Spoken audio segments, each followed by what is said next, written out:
अहानमकद channel सिगी माइकेडिंग में अम्प्रम Patram ओक्चबगलने common खुरमजरी अमदी मरोबा update अनि खक पुदुना लाक्चरी ताबिसे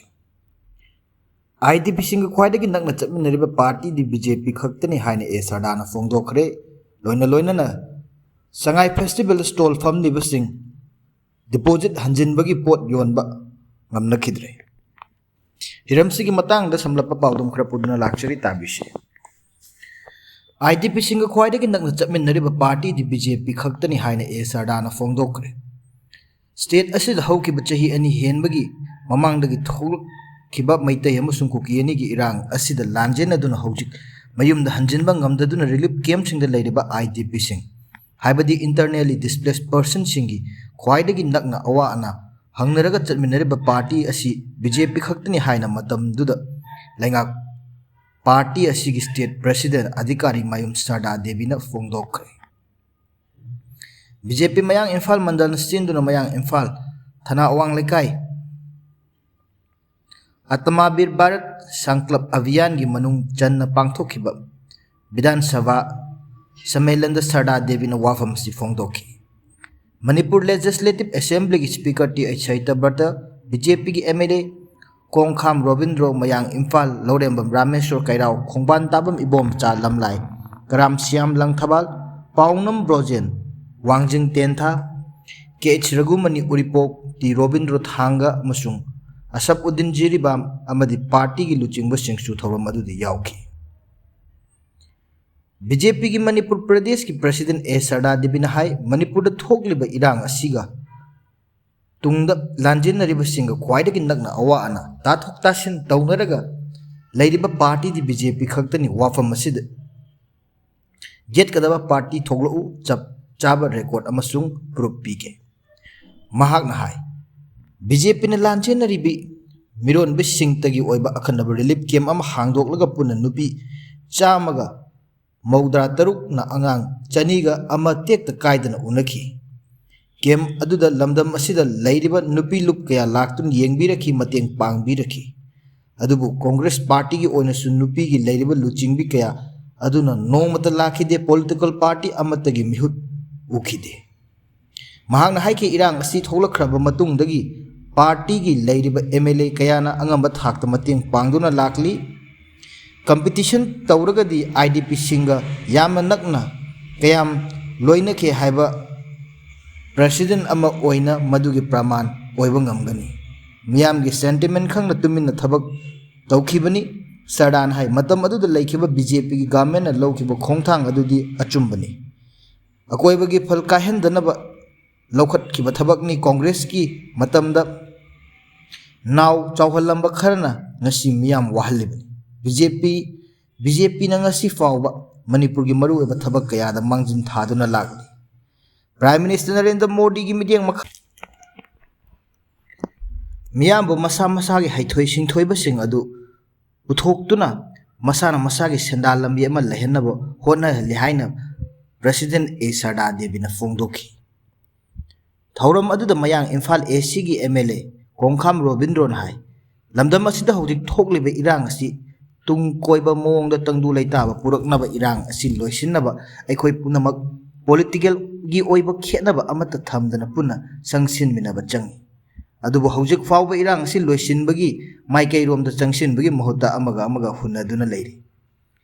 हौजिक लैरिबा state असिगी फिबम असि यामना लुबा तानफम अमदनी लमदम असिदा लैरिबा मैपुम खुदिंगमक वाबगी पनखै लैत्रबनी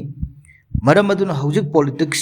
तौरीबा सिंगी अमगी असोइबा अमना थीरगा वांगांगबगी मतम नत्रे पॉलिटिकल की ओइबा खेनबा थमदना लमदम असिदा लैरिबा अखंग अहिसिंग पुंबना अमत्ता ओइना पुनसिनबा अमदी पुनसिलगा लमदम असिदा इंग तपा हंजिनहनबा यानबा करी आइडिया लै हाइबदु पुथोक्तुना पुना थबक तौबा मतम ओइरे हाइना के रोबिंद्रोना phongdokhi थौरम अदुगा मरी लैनना मयांग इम्फाल AC की मनुंग चन्न लैरिबा मीसिंगदा गुड एंड पेशेंट की सेंफम डिफेंडली एबल अमदी विडो की कार्ड येनथोकपगा लोइनना मयांग इम्फाल AC दा हर घर संदेश की कैंपेन सु हौदोकी हाइना बनखी हाइजनिंगलिबदी IDP singa khwaidagi nakna chatminariba party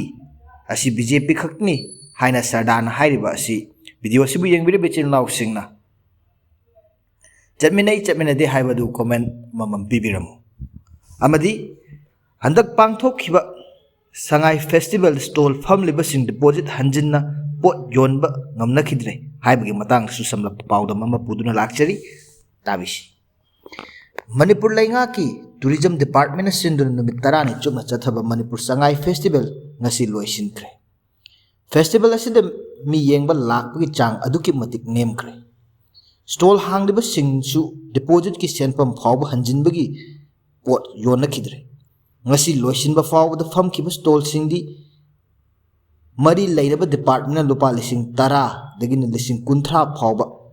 thamkiba deposit ki senfam phawba hanjinba ngamkhidana stall famdiba singdusu achoba chaitheng fangki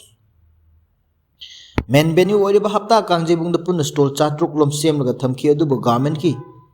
department singi yauna hangkiba tharaga aroiba numit phawda stall punna chama romdama phamki hairiba stall sing adusu pot yonkhide hairi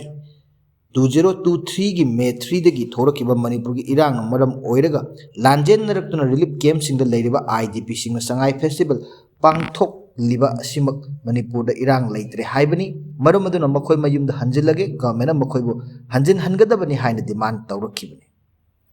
kokomi amasung IDP singna Sangai Festival boycott tawduna tongan bu khongjang kya changsinki makhoi khongjang asida miyam su asobu support tawbagi festival asida miyam yengba lakna khidabani Sangai Festival ka stall hangliba sing ajoba chaithing piki stall hangliba singna pot amatab sitpa amasung yonba ngamkhidabani haibasi festival sigi mamangi hokhiba edition 13 da amukta su thokidreba mataw amani